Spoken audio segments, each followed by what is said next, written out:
জয় শিবধাম, জয় গুরুপীরানন্দের জয়। আজকের আমি এই মালা জপের বিষয় এবং কর যে গুণী আমরা হাতে যে কর গোনার যে বিষয়, এগুলো দুরকম করে পদ্ধতি রয়েছে।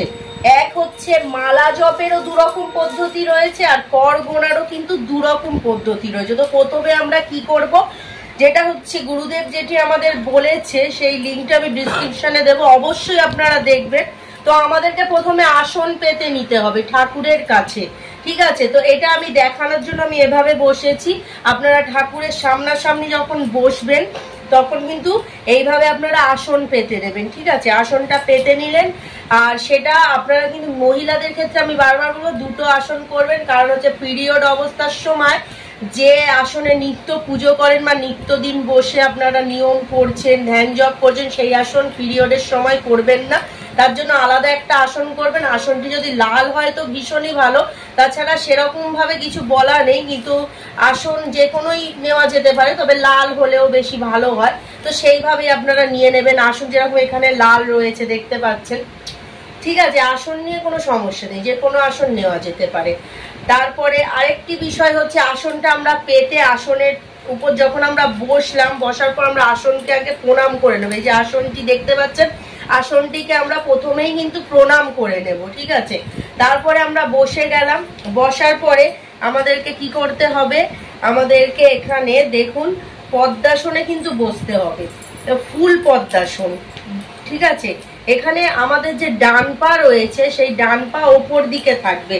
তো এই যে আমি কিন্তু প্রথমে এখানে আপনাদের ভালো করে দেখাই, এই যে এই পাটাকে আমরা তুলে নিলাম, এরকম ভাবেও হয়, এটা হচ্ছে হাফ, আর একটা হয় ফুল, মানে দুটো পাকেই। যখনই আপনারা যদি ধরুন হাফ পদ্মাসন করছেন, তাহলে ডান পা ওপরে থাকবে, বাঁ পা নিচে থাকবে, ঠিক আছে? প্রত্যেকবারে। আর যদি ফুল করেন তার ক্ষেত্রেও এই যে ডান পা এরকম ভাবে থাকবে, এই যে দেখতে পাচ্ছেন আমাদের ডান পা ওপরে থাকবে, এরকম টাইপের কিন্তু থাকবে। এই যে আমরা জ্ঞান মুদ্রায় বসে গেলাম, মেরুদণ্ড কিন্তু একদম স্ট্রেট থাকবে আমাদের, কিন্তু এরকম ঝুঁকে গেলে হবে না, একদম সোজা ভাবে আমরা স্ট্রেট ভাবে বসবো, ঠিক আছে? তারপরে এখানে আমরা জল নিয়ে নেবো একটি ঘটের মধ্যে বা কোনো পাত্রের মধ্যে আমরা জল নিয়ে নিলাম, গঙ্গা জল বা গোলাপ জল, ঠিক আছে? এবার আমরা আসনের মধ্যে গুরুদেব যেটা বলেছে যে ইন্দ্রদেবকে স্মরণ করতে হয়, ওম শাক্রায় ওম ইন্দ্রায় গুরুপীরানন্দম নমঃ, এটা 3 বার আমরা মন্ত্রটা বলে এই যে হাতের মধ্যে আমরা জলটাকে নেব। জলটাকে নিয়ে আমরা কিন্তু এই যে এরকম জ্ঞান মুদ্রায় 3 বার বলে জলটা নিচের দিকে দিয়ে জলটাকে আমরা ছুঁয়ে নেবো। এটা কিন্তু গুরুদেব কিন্তু দেখিয়েছিল, দেখে নেবেন ভিডিওটিতে। এরকম করার পর ইন্দ্রদেবকে স্মরণ করার পর এবার আমরা কি করব, গঙ্গা জল বা গোলাপ জলের মধ্যে আমাদের যে দীক্ষার যে মালাটি রয়েছে বা রুদ্রাক্ষ মালায় যারা জপ করছেন তারা কিন্তু আগে ভালো করে কিন্তু ধুয়ে নেবে। এই যে আমি যেভাবে ধুয়ে নিচ্ছি সেরকম ধুয়ে নিলেন আপনারা, এই যে ধুয়ে নেওয়া হলো। এইবারে আমরা কি করব, আমি কিন্তু প্রথমেই আপনাদেরকে মালা জপের বিধিটা শেখাচ্ছি। অনেকেই এখনো অবধি জানে না, সবাই জানে কিন্তু নতুন যারা রয়েছে অনেকেই জানেন, আমাকে কোশ্চেন করেছিল, সেই কারণেই আমি আবারও এই ভিডিও টপিক নিয়ে চলে এলাম আপনাদের সামনে। তো দেখতে পাচ্ছেন এই রুদ্রাক্ষের যে মালাটি রয়েছে সেই মালা জপবিধি কিভাবে করব, গুরুদেব কিন্তু এর আগে একটি ভিডিওতে কিন্তু দেখিয়ে দিয়েছিল। তো আমি বললাম, আমাকে একজন কোশ্চেন করলো, সেই জন্য আমি আবারও নিয়ে এলাম, ভালো করে আরেকবার বুঝিয়ে দেবো। আর গুরুদেবের ভিডিওর লিঙ্কটাও থাকবে, অবশ্যই দেখবেন গুরুদেবের ভিডিও সবার আগে। তো যাই হোক, এই যে আমি হাতের মধ্যে নিলাম, 2 রকম পদ্ধতি থাকে, ঠিক আছে? একটা হচ্ছে এই যে দেখুন এই দুটো আঙুলের মধ্যে কিন্তু আমরা রুদ্রাক্ষ মালাটাকে নেব। এই যে দুটো আঙুল রয়েছে, এই দুটি আঙুলের মধ্যে নিলাম। এই দুটি আঙুল কিন্তু টাচ হবে না। এই দুটি আঙুল যদি মালা জপের ক্ষেত্রে টাচ হয় তাহলে আবার কিন্তু প্রণাম করে, গুরুকে স্মরণ করে, ঠাকুরকে, অন্যান্য দেবতাকে স্মরণ করে তারপর কিন্তু আমাদেরকে আবার মালা নতুন করে জপ করতে হবে। তো এটা বেসিক পদ্ধতি, যেটা গুরুদেবও বলেছিল, এইখান থেকেই কিন্তু করবেন, ঠিক আছে? তো আমরা যখন জপবিধি করবো তখন আমাদের এই আঙুল যেন ভুলেও টাচ না হয়। তো প্রথম বেসিক পদ্ধতি, যার প্রত্যেকেই জানেন এরকম একটা পদ্ধতি রয়েছে। তো দেখতেই পাচ্ছেন আমি বলছি সব মানসিক জপ করবে, যেটা গুরুদেবও বলেছিল। ओम नमः शिवाय शक्ति रूपे गुरुपीठानंदम नमो। ओम नमः शिवाय शक्ति रूपे गुरुपीठानंदम नमो। ओम नमः शिवाय शक्ति रूपे गुरुपीठानंदम नमो। এগুলি যা যা জপ করবেন মানসিকভাবে, অর্থাৎ মনে মনে, মনেতে, জোরে জোরে নয়, যেটা খুব জোরে আমি যে কথা বলছি সেরকম জপ নয়, ঠিক আছে, মানসিক জপ। তো এইভাবে আপনারা কিন্তু জপ করে যাবেন। আঙুলটা যাতে এই আঙুল দুটি টাচ না হয় সেটা খেয়াল রাখবেন। এগুলো করতে করতে প্র্যাকটিসের মাধ্যমে ভালোভাবে হবে এই পদ্ধতিটা। এইভাবে দেখে নিন, এই যে 1 2 3 4 5 6 দেখতে পাচ্ছেন, এই দুটো আঙুল টাচ হচ্ছে না, আমাদের এই 3টে আঙুলের মধ্যেই সব কাজ হচ্ছে। এটা গেল 1 নাম্বার পদ্ধতি। দ্বিতীয় নাম্বার যে পদ্ধতি রয়েছে সেটা হচ্ছে আমরা কিন্তু যতবারই করব, এই যে রুদ্রাক্ষের মালার মধ্যে যে এই যে থাকে যেটাকে বলা হয় সুমেরু বলা হয়, গুরুদেবও কিন্তু বলেছিল, তো সেখান থেকেই আমরা শুরু করব, আবার সেখানেই গিয়ে আমরা শেষ করব। আমাদের কিন্তু জপবিধি হয়ে আবার এখানেই আসবে ঘুরে ঘুরে, ঠিক আছে। তো এইবার আমরা যে পদ্ধতিটা করব সেটা হচ্ছে, এই যে আপনারা আঙুল, এই যে হাতটা দেখতে পাচ্ছেন, এই যে আঙুলটা দেখতে পাচ্ছেন, ঠিক আছে। প্রথমে তো আমরা বেসিক পদ্ধতি দেখিয়েছিলাম, সেকেন্ড যে পদ্ধতিটা রয়েছে, এই যে ভালো করে দেখবেন, এই দুটোর মাধ্যমে আমরা ধরবো। দেখুন আমি আবার দেখাচ্ছি, এই যে এই আঙুলটা রয়েছে, এই আঙুলটা আমরা এখানটা দিয়ে দিলাম, এই আঙুলটাও এখানে দিয়ে দিলাম, এই যে এবার কিন্তু আমাদেরকে এই আঙুলটি দিয়ে সবকিছু করতে হবে। এই যে দেখতে পাচ্ছেন, এই দুটি দিয়ে আমরা ধরছি, এই দুটি আঙুল দিয়ে আমরা কিন্তু ধরছি। ভালো করে দেখিয়ে দিই, এই দুটি আঙুল দিয়ে আমরা এই যে মালাটিকে ধরবো, ধরে এই আঙুলটিকে দিয়ে কিন্তু, আর এই দুটো কিন্তু টাচ হবে না। ওম নমঃ শিবায়, ওম নমঃ শিবায়, ওম নমঃ শিবায়, ওম নমঃ শিবায়, দেখতে পাচ্ছেন, ভালো করে একবার দেখাই আপনাদেরকে। এটা কিন্তু আমরা ঘোরাচ্ছি, এটা দিয়েই আমরা কিন্তু সমস্ত নাম জপ করছি। তারপর 108 বার যখন আমাদের হয়ে যাচ্ছে, ঘুরে ঘুরে ঘুরে ঘুরে এইখানেই এসে কিন্তু আপনাদের শেষ হবে। এখান থেকেই শুরু, এখান থেকেই শেষ হচ্ছে। তাহলে বুঝতে পারলেন দুটো মালা জপের পদ্ধতি। এবার বলবো আমি যেটি হচ্ছে আমাদের হাতের কর গোনার পদ্ধতি। প্রথমটা তো সবাই জানে, খুবই ইজি, 20 বার করে গুনতে হয়, 5 20, তারপর 8 বার আমরা গুনে নিই, সেটাও আমি বলে দিচ্ছি। যেমন ধরুন আপনারা জ্ঞান মুদ্রায় বসে, আর মালা জপের সময় একটা হাত কিন্তু জ্ঞান মুদ্রায় থাকবে, আর একটা হাত দিয়ে কিন্তু আমাদের মালা জপ হবে, ঠিক আছে। আর একটা হচ্ছে, এবার হচ্ছে আমাদের যে কর গোনার পদ্ধতি। এই যে এইরকম বসে আমরা চোখ বন্ধ করে যখন ধ্যানে চলে যাচ্ছি, বাবাকে স্মরণ করে মন্ত্র জপ করছি, তখন দেখুন এই হাতটা এরকম থাকছে। এই যে আমরা কিন্তু এখান থেকে শুরু করছি, এই যে 1 2 3 4 মানে এরকম করে ওম নমঃ শিবায়, ওম নমঃ শিবায়, ওম নমঃ শিবায়, ওম নমঃ শিবায়, ওম নমঃ শিবায়, ওম নমঃ শিবায়। এই যে দেখতে পাচ্ছেন, এটা পুরো 20 বার। এই যে আমাদের যে 20টা যে এখানে আমাদের গাঁট রয়েছে 20টা, সেই 20 বার আমরা হাতের মধ্যে জপ করে 108 বারও কিন্তু আমরা এখান থেকে 8 বার গুনে নিতে পারবো, একদম সোজাসুজি। এটা একদমই ইজি পদ্ধতি। যেমন এই বইয়ের মধ্যেও একটা পদ্ধতি রয়েছে, আপনাদেরকে দেখায়, প্রত্যেকেই জানেন। এই যে হাতে জপ করার যে বিধিটা, এটা আপনারা দেখতে পাচ্ছেন, এই বিধিটা একজন আমাকে বলছিল, বুঝতে পারছিল না, সেই কারণে আমি ভাবলাম সবাইকে একদম ভালো করে বোঝাবার জন্য মালা জপের সঙ্গে হাতের যে জপবিধি সেটাও আমি একবার বলে দিই আপনাদেরকে।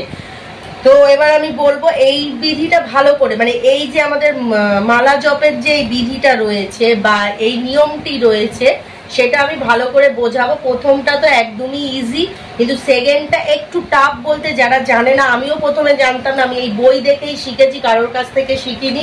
গুরুদেবের কাছ থেকে যখন এই বই নিয়েছিলাম, গুরুদেব যেভাবে আমাদের হাতের ছবি সমস্ত কিছু দিয়েছিল, আমি ভালো করে পড়ে পড়ে বুঝেছি। আপনারা পড়লে কিন্তু বুঝতে পারবেন। এই দেখুন আমি বলি, এই যে 1 নম্বর ছবিতে বাম হাতের ছবি দেওয়া আছে, আর 2 নম্বর ছবিতে ডান হাতের ছবি দেওয়া আছে, ঠিক আছে। তো এই ছবি দেখে দেখে ভালো করে বুঝলেই বুঝতে পারবেন, পড়ে পড়ে বুঝবেন। তো আমি প্রথমেই এখানে বলবো, এই দেখুন 10 বার মন্ত্র জপ করবেন, আর বাম হাতে 1 কর করে এগোবেন। সেটা কিভাবে করবেন আমি সেটা আপনাদেরকে একবার বলে দিচ্ছি। আর এইভাবেই বসেই কিন্তু করতে হবে। কর গোনার সময়ও হাফ পদ্মাসন বা ফুল পদ্মাসনে একদম মেরুদণ্ড স্ট্রেট রেখে কিন্তু করতে হবে। তো এই যে আমি বসে গেলাম এরকম ভাবে, সেকেন্ড যে আমাদের কর গোনার পদ্ধতি সেটা আপনাদেরকে শেখাতে চলেছি। তো তুমি একটু ক্লোজে চলে আসো, শুধু হাতগুলো দেখাবে, আমাকে আর দেখার দরকার নেই, এবার হাতগুলো ফলো করবে। অনলি ফর হাত ফলো করবেন আপনারা। আর এই যে বইয়ের মধ্যে যে ছবিটা রয়েছে হাত দেখা যায় না।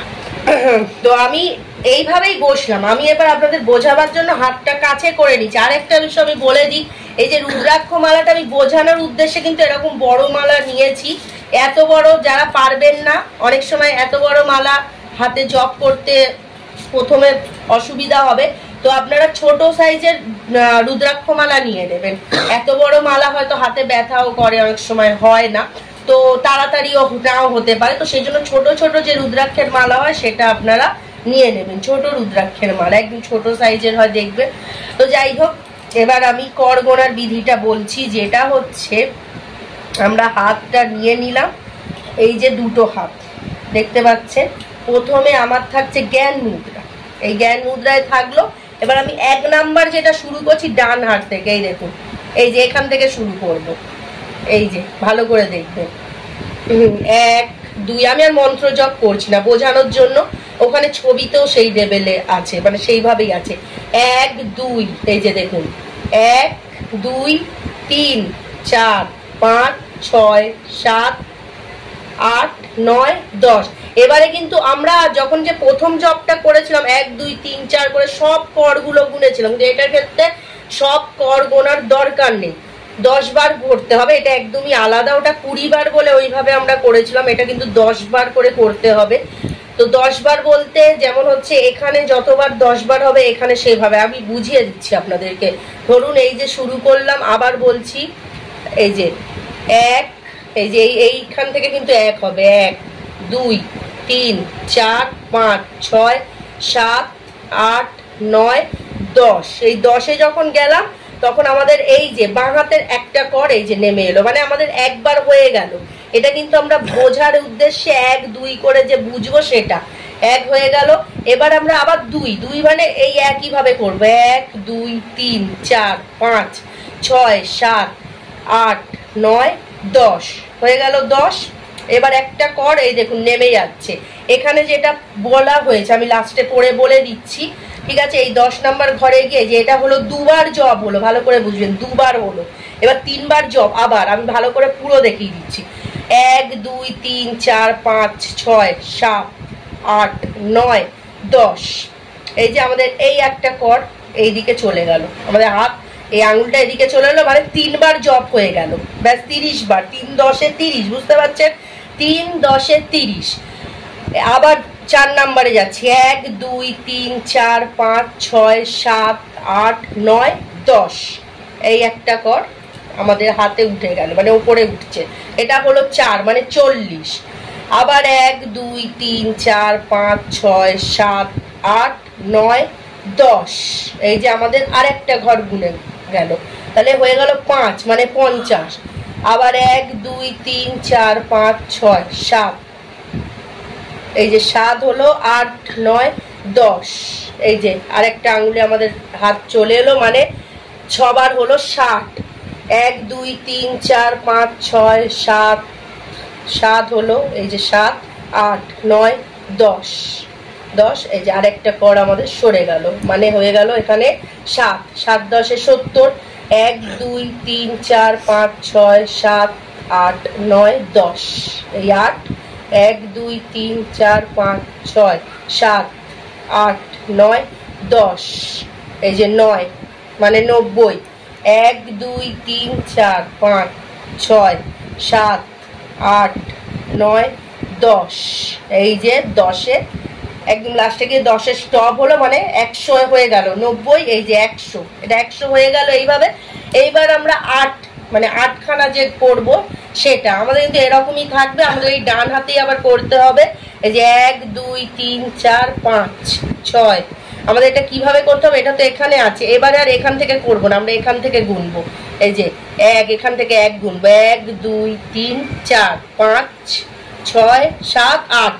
এইখানে গিয়ে 8 হচ্ছে, যেটা 10 নিচে হচ্ছিল এখানে 8 হচ্ছে, মানে 108 বার এইভাবে বোঝানোর নিয়মটা। এবার আমি আপনাদেরকে এটা একবার পড়ে ভালো করে বুঝিয়ে দিই। দেখুন, আমি যেটা প্রথমেই বললাম যে 1 নাম্বার যে ছবি, 2 নাম্বার, এটা আপনাদের বইটা প্রত্যেকের আছে, আমার ভিডিওর সঙ্গে মিলিয়ে মিলিয়ে পড়বেন, বুঝতে পেরে যাবেন। তো দেখুন, ডান হাতে 10 বার জপ করবেন আর বাম হাতে 1 কর করে এগোবেন, যেটা আমি বললাম 1 কর করে এগোবেন। এইভাবে 10 বার ডান হাতে মন্ত্র জপ করতে হবে, আর বাম হাতে 1 কর করে এগোতে হবে। তাহলে মিলছে কিনা দেখবেন। এইভাবে 10 বার মন্ত্র জপ করে 100 বার হয়ে যাবে। তারপর হচ্ছে আর বাকি 8 বারের জন্য 3 নম্বর ছবি দেখুন, 3 নম্বর ছবি দেখে 8 বার মন্ত্র সম্পন্ন করুন, এইভাবে 108 বার। এই যে 3 নাম্বার যে ছবি, এখানে উল্টো বোঝা যাচ্ছে কিনা জানি না, উল্টো হচ্ছে ছবিটা না, বোঝা যাচ্ছে তো? তো যাই হোক, এই যে এইটা 3 নাম্বার ছবি, দেখো এখান থেকে আমি যেটা বলেছিলাম, এখান থেকে আবার 1 2 3 4 করে, এই দেখো 1, এই যে 2 3 4, এই যে 4 দেখতে পাচ্ছ, এই 5 6 7 8 গিয়ে এখানে শেষ হয়ে গেল। এটা ভালো করে আমার ভিডিওর সঙ্গে এটা পড়বে, পড়লে কিন্তু তোমরা প্রত্যেকেই বুঝতে পারবে। এই দেখো মালার জন্য অবশ্যই মালার ঝোলা, মানে মালার একটা ব্যাগ রাখবে। এই রুদ্রাক্ষ মালা কাউকে দেখিয়ে কিন্তু করবে না, যে দেখবে তার কিন্তু ফল লাভ হয়ে যাবে। এখানে আমি পড়ে বলে দিই, অবশ্যই মালার ঝোলা, জপের মালাটি সবার চোখের আড়ালে রাখতে হবে, বলে দিলাম। যদি কেউ জপের মালাটি দেখে ফেলে, জপের ফল সেই ব্যক্তি লাভ করবে।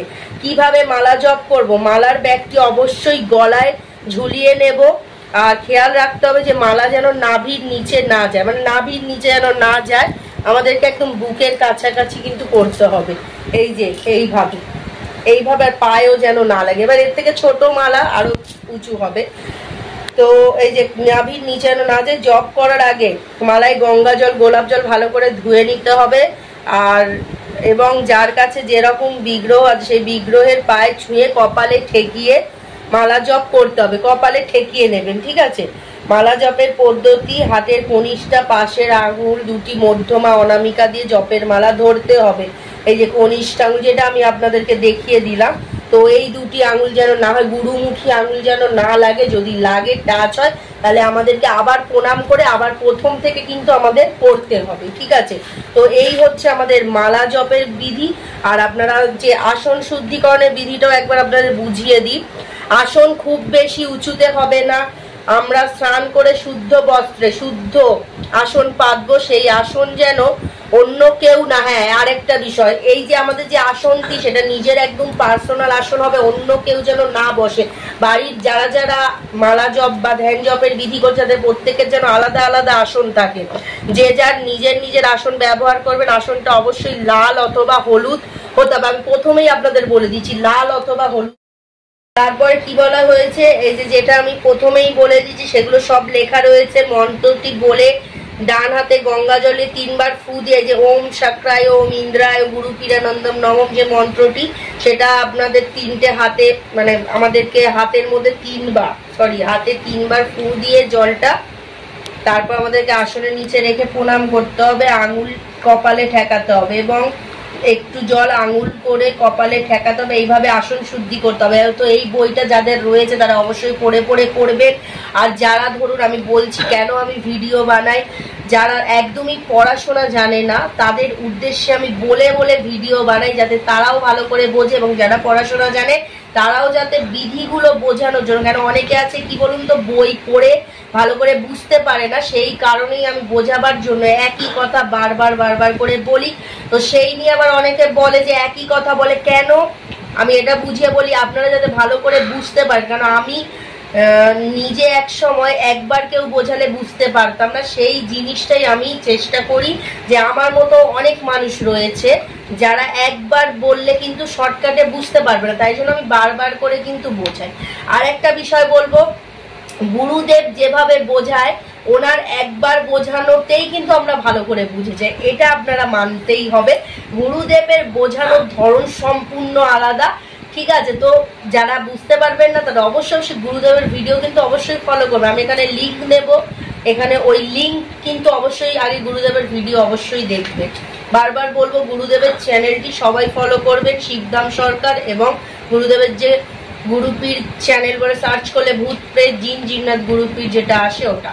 তো এখানেই শেষ করছি। জয় শিবধাম, জয় গুরুপীরানন্দের জয়। যদি কিছু বুঝতে না পারেন অবশ্যই কমেন্ট করবেন। জয় শিবধাম, জয় গুরুপীরানন্দের জয়। সবাই বলুন জয় শিব।